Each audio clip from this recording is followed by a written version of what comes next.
Need of the our है और लोग इसको लेके इसकी मदद से काफी प्रैक्टिस कर रहे होते हैं।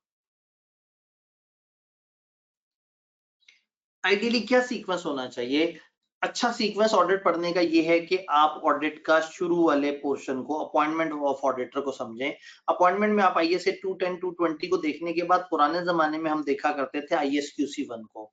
अब मैं आप सबको बताना चाहूंगा, अगर आपके पास कोई भी किताब है या आपको के पास इससे पिछले सेशन की कोई चीज है, मैं इसको स्लाइड पे रखने से पहले यहाँ आईएसक्यू 1 और 2 लिखने लगा था, लेकिन मैंने इसको आईएसक्यूसी रहने दिया ताकि मैं लाइव सेशन के दरमियान इसे काटूं और मैं अब आपको बताऊं कि अब यहाँ पे आईएसक्यूएम 1 और आईएसक्यूएम 2 ये दो स्टैंडर्ड्स आ चुके हुए हैं और इन्होंने अब जो है आईएसक्यूसी खत्म कर दिया। आपने कैफ लेवल में पढ़ा होगा, international standard on quality control, तो ये पुराने जमाने में एग्जिस्ट करते थे।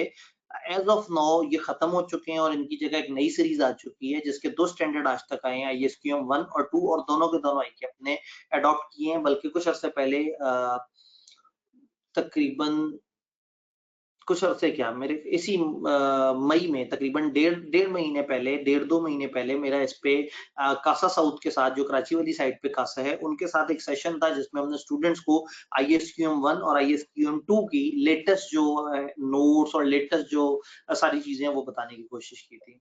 तो अब आईएसक्यूसी खत्म हो चुका है। हम देख रहे थे आइडियल सीक्वेंस को। आइडियल सीक्वेंस इज आप अपॉइंटमेंट ऑफ ऑडिटर के बारे में जाने कि ऑडिटर की अपॉइंटमेंट कौन से स्टैंडर्ड डील करता है और फिर लीगल कौन सी रिक्वायरमेंट है। देन फिर आप आ जाए रिपोर्टिंग की तरफ। रिपोर्टिंग में आप समझें कि अच्छा जी, जो साफ रिपोर्ट है वो कैसे बनती है, खराब रिपोर्ट कैसे बनती है, और फिर 3 मिसलेनियस स्टैंडर्ड्स हैं जो अलग-अलग तरह के इश्यूज को टारगेट करते हैं, आप उनकी बात करते हैं। फिर उसके बाद 500, 600 और 800 सीरीज ये किसी हद तक जो है ना सीधी-सीधी पढ़ने वाली हैं। इसमें 510, 520, 550 और 570 के अलावा, चूंकि इनको तो हम स्पेसिफिक टॉपिक्स में डाल देते हैं। फिर हमारे पास आ जाता है कोड का एरिया।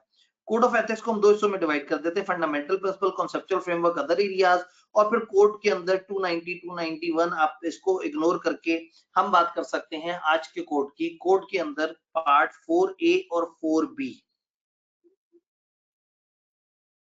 ये कुछ एडवांस एरियाज ऑफ कोड है और ये बेसिक्स हैं जो आपने कैफ लेवल पे भी पढ़ी हैं।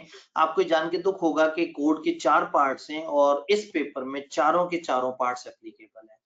ज्यादातर पेपर में पार्ट 1 एप्लीकेबल होता है, एक आध जगह पार्ट 1 के साथ पार्ट 3 एप्लीकेबल होता है, बट ऑडिट का पेपर इज दैट जिसमें आपके चारों पार्ट्स एप्लीकेबल हैं। लेकिन आईके आपको पसंद सबसे ज्यादा 4A 4B है। आप कोर्स में थोड़ा सा सिलेबस में आगे जाएंगे तो आप स्टेप बाय स्टेप देख रहे होंगे ये सारी चीजें डिस्कस हो रही हैं।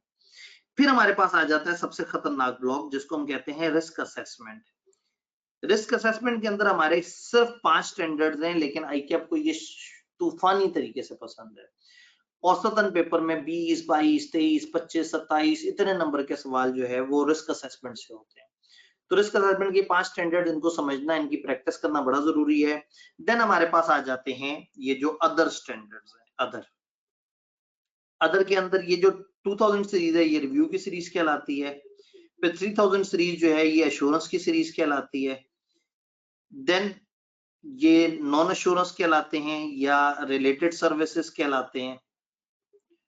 और देन जो एश्योरेंस एंगेजमेंट का जो फ्रेमवर्क है, उस फ्रेमवर्क के बाद पढ़ने के बाद आप ये चंद स्टैंडर्ड्स की तरफ आते हैं।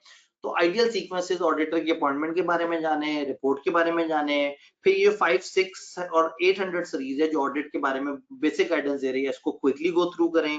फिर कोड की तरफ आए और देन रिस्क असेसमेंट की तरफ आए और उसकी प्रैक्टिस करें।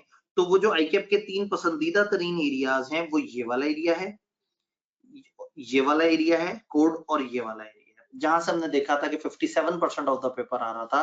तो आईकेएप के पेपर में हम हमेशा एक कोड ऑफ एथिक्स के सवाल को एक्सपेक्ट करते हैं, 1 से 2 रिस्क